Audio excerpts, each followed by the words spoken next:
Assalamualaikum warahmatullahi wabarakatuh. Selamat siang Ibu Sri Sukasi dan teman-teman semuanya. Pada kesempatan kali ini dari kelompok kami izin memaparkan materi mengenai pembelajaran tematik. Sebelum memulai materinya, saya akan membacakan anggota kelompok terlebih dahulu. Yang pertama, saya sendiri Vira Beninga Kiraningrum dengan NIM 140141934. Yang kedua, Sinta Afifah Ramadan dengan NIM 140141934. Dan yang terakhir, Dwi Ayu Wulandari dengan NIM 140141937. Kemudian saya akan memaparkan materinya. Yang pertama, pembelajaran tematik.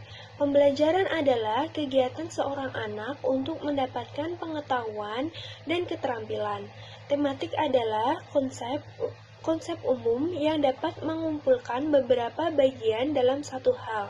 Pembelajaran tematik dapat diartikan sebagai sebuah kegiatan belajar dengan tidak memisahkan mata pelajaran, tetapi menggunakan tema untuk menyatukannya. Sedangkan pembelajaran tematik merupakan pembelajaran yang memadukan antara berbagai mata pelajaran dengan menggunakan tema tertentu. Lalu yang kedua, kita akan membahas ciri khas, manfaat, tujuan, dan peran pembelajaran tematik di SD. Yang pertama, ciri khas dari pembelajaran tematik antara lain: 1. Pengalaman dan kegiatan belajar sangat relevan dengan tingkat perkembangan dan kebutuhan anak. Yang kedua, kegiatan-kegiatan yang dipilih dalam pelaksanaan pembelajaran tematik bertolak dari minat dan kebutuhan siswa. Yang ketiga, kegiatan belajar akan lebih bermakna dan berkesan bagi siswa, sehingga hasil belajar dapat bertahan lebih lama. Yang keempat, membantu mengembangkan keterampilan berpikir siswa. Yang kelima, menyajikan kegiatan belajar yang bersifat pragmatis sesuai dengan permasalahan yang sering ditemui siswa dalam lingkungannya. Yang keenam, mengembangkan keterampilan sosial siswa seperti kerjasama, toleransi, komunikasi, dan tanggap terhadap gagasan orang lain. Lalu yang B, manfaat pembelajaran tematik antara lain: yang pertama, dengan menggabungkan kompetensi dasar dan indikator serta isi mata pelajaran akan terjadi penghematan, karena tumpang tindih materi dapat dikurangi bahkan dihilangkan. Yang kedua, siswa mampu melihat hubungan-hubungan yang bermakna sebab isi atau materi pembelajaran lebih berperan sebagai saran atau alat, bukan tujuan akhir. Yang ketiga, pembelajaran menjadi utuh, sehingga siswa akan mendapat pengertian mengenai proses dan materi yang tidak terpecah-pecah. Yang keempat, dengan adanya pemaduan antara mata pelajaran, maka penguasaan konsep semakin baik dan meningkat. C. Tujuan pembelajaran tematik sebagai berikut. Yang pertama, mudah memusatkan perhatian pada satu tema atau topik tertentu. Yang kedua, mempelajari pengetahuan dan pengembangan berbagai kompetensi mata pelajaran dalam tema yang sama. Yang ketiga, memiliki pemahaman terhadap materi pelajaran lebih mendalam dan berkesan. Yang keempat, mengembangkan kompetensi berbahasa lebih baik dengan mengaitkan berbagai mata pelajaran lain dengan pengalaman pribadi peserta didik. Yang kelima, lebih bergairah belajar karena mereka dapat berkomunikasi dalam situasi nyata, seperti bercerita, bertanya, menulis, sekaligus mempelajari pelajaran-pelajaran yang lain. Yang keenam, lebih merasakan manfaat dan makna belajar, karena materi yang disajikan dalam konteks tema yang jelas. Yang ketujuh, guru dapat menghemat waktu, karena mata pelajaran yang disajikan secara terpadu dapat dipersiapkan sekaligus dan diberikan dalam 2 atau 3 pertemuan, bahkan lebih dan atau pengayaan. Yang kedelapan, budi pekerti dan moral peserta didik dapat ditumbuh kembangkan dengan mengangkat sejumlah nilai budi pekerti sesuai dengan situasi dan kondisi. Assalamualaikum warahmatullahi wabarakatuh. Perkenalkan, nama saya Sinta Afifah Ramadan NIM 140149346 akan melanjutkan presentasi dari Vira Bening. Yang selanjutnya adalah peran pembelajaran tematik. Di sini ada 5 peran dari pembelajaran tematik. Yang pertama, peserta didik lebih mudah memusatkan perhatian pada satu tema atau satu topik tertentu. Yang kedua, peserta didik dapat mempelajari pengetahuan dan mengembangkan berbagai kompetensi mata pelajaran dalam tema yang sama. Yang ketiga, pemahaman terhadap materi pembelajaran lebih mendalam dan berkesan.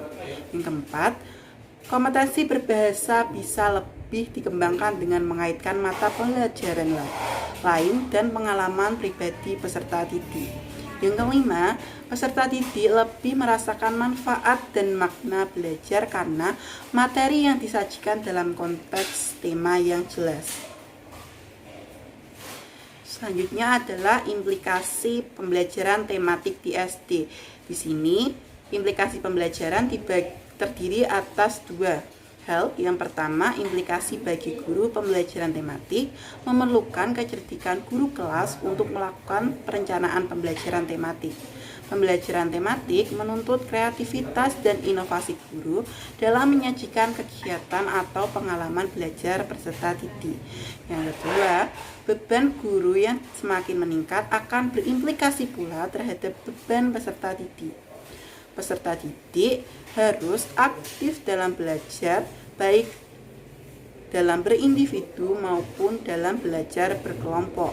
Selain itu, peserta didik dapat mengintegrasikan karakter baik di lingkungan sekolah, di lingkungan keluarga, maupun di masyarakat. Pembelajaran tematik sendiri memiliki keunggulan. Yang pertama, pengalaman kegiatan belajar sangat relevan dengan tingkat perkembangan dan kebutuhan anak usia di sekolah dasar. Yang kedua, kegiatan yang dipilih dalam pelaksanaan pembelajaran tematik bertolak dari minat dan kebutuhan peserta didik. Yang ketiga, kegiatan belajar akan lebih bermakna dan berkesan bagi peserta didik, sehingga hasil belajar dapat bertahan lebih lama. Yang keempat, membantu mengembangkan keterampilan berpikir peserta didik. Yang kelima, menyajikan kegiatan belajar yang bersifat pragmatis atau yang artinya sesuai dengan permasalahan yang sering ditemui peserta didik dalam lingkungan di sekitarnya. Yang keenam, mengembangkan keterampilan sosial peserta didik. Selanjutnya adalah karakteristik pembelajaran tematik. Dalam pembelajaran tematik ada 18 macam karakteristik yang harus diketahui dan nantinya dapat diimplementasikan oleh guru. 1. Adanya efisiensi. Yang kedua, konseptual.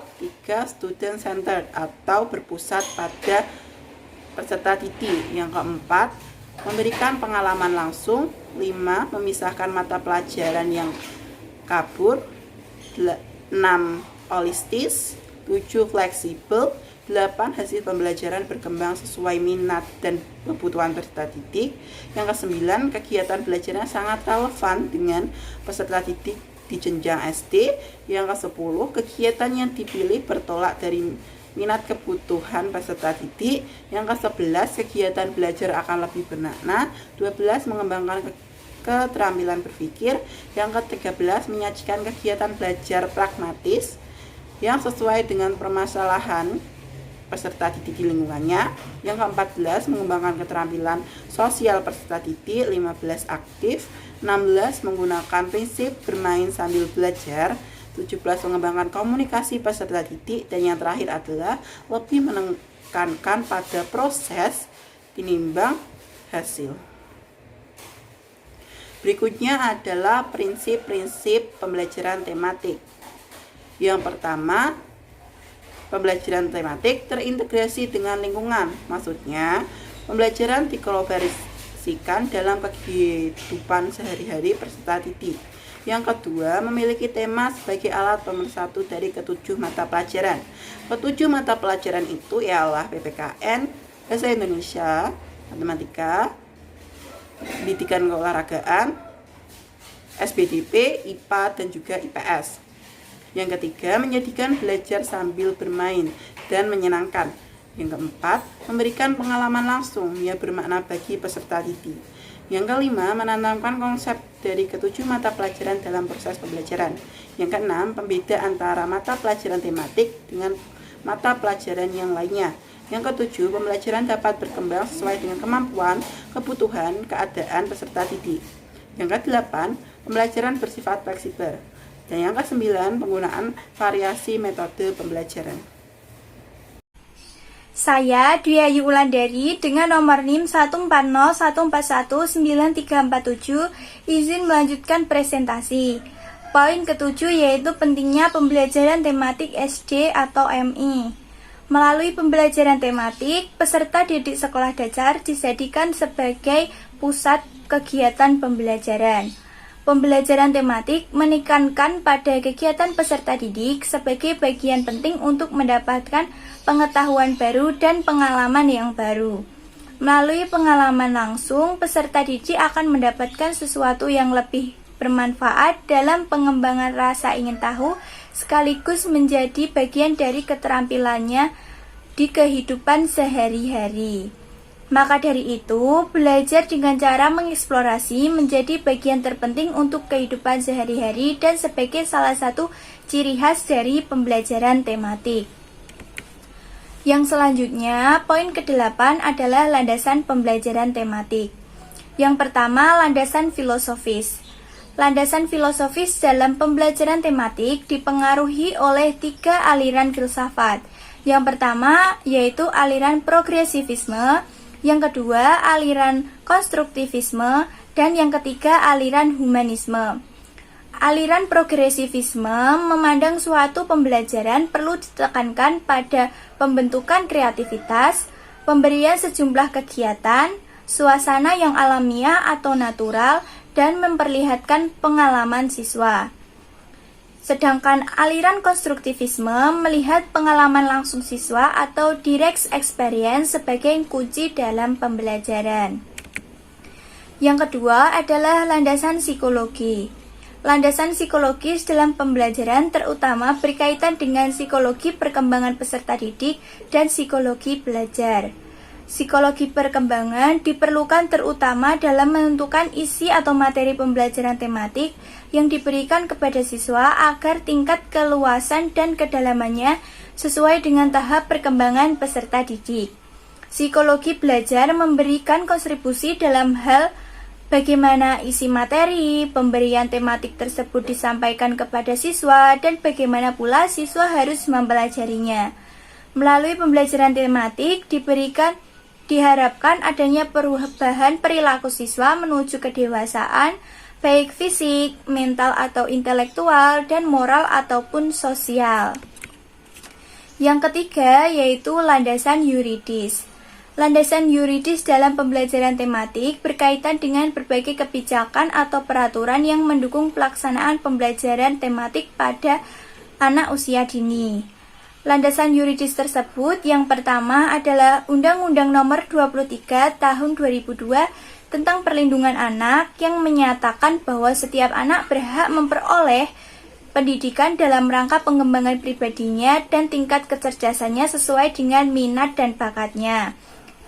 Hal itu ada pada pasal 9. Landasan yang kedua yaitu Undang-Undang Nomor 20 Tahun 2003 tentang Sistem Pendidikan Nasional yang menyatakan bahwa setiap peserta didik pada setiap satuan pendidikan berhak mendapatkan pelayanan pendidikan sesuai dengan bakat, minat, dan kemampuannya. Sekian presentasi dari kelompok 7. Apabila ada kesalahan kata maupun kekurangan, kami mohon maaf. Terima kasih. Wassalamualaikum warahmatullahi wabarakatuh.